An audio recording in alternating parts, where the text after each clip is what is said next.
Hi, I'm here at the Millionaire Corner. I'm at the Writer's Block with Kent, and we're talking about what you should be checking out this week on our website. How you doing today? I'm good. How are you? Pretty well. So what should our viewers be looking for? Next week I've got a couple of real interesting stories. One is about a new survey that came out regarding loyalty programs, the rewards programs that a lot of retailers offer. And it turns out that a lot of consumers make their decisions based totally on the rewards that they get on purchases. In fact, one of the key elements of the report is that 68% of millennial shoppers base their entire brand loyalty based on the rewards that they get, the points they get, or the cash back that they get, or sometimes it's status, like certain retailers have gold status and platinum status and that sort of thing. And those kind of rewards are what spurs shoppers to a great deal. My question, of course, is I don't know if that defines loyalty or just begging for attention, but it seems to be a key factor. Another story that is running next week is from our ethnic segmentation series. It's kind of an overview of the financial attitudes and concerns of African American investors, Hispanic investors, and Asian investors. And in some cases, obviously, they're going to have similar points of view in regards to financial concerns. But in a lot of cases, each of those segments has either greater or lesser concerns in certain areas, and that's what the study is involved. And anything else? Actually, my sports blog that's on today is about the most important sporting event in the history of the world, the World Cup that comes up next week for soccer. I know that you're all agog over it. Actually, the story is about the fact that while the entire world cares, most Americans don't. And I've got some ideas as to why Americans simply haven't been able to absorb the same attention for soccer that the rest of the world has. How you doing today, Dinah? It's a living, so... Okay.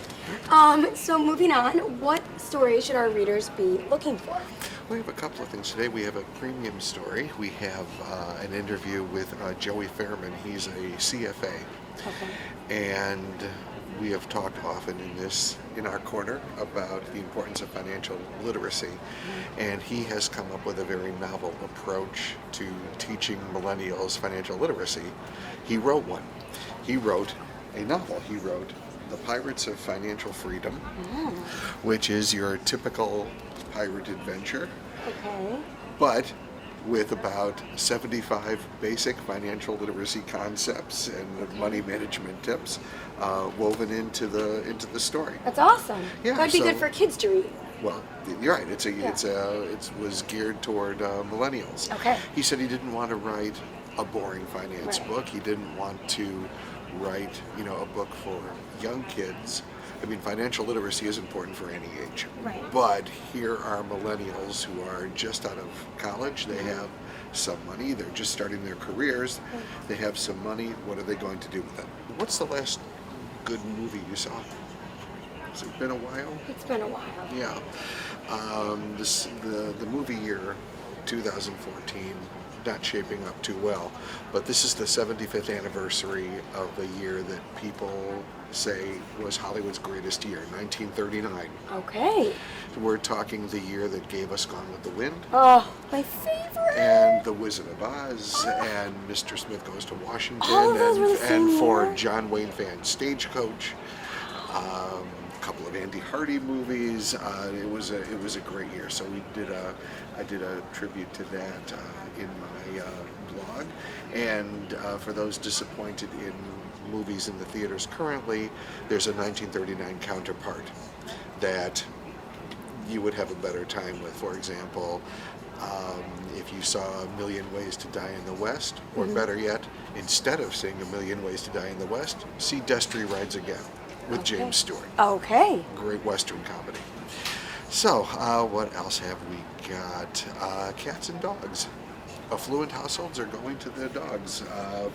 We surveyed them on their pet preferences, and overwhelming margin, affluent households own dogs more than cats.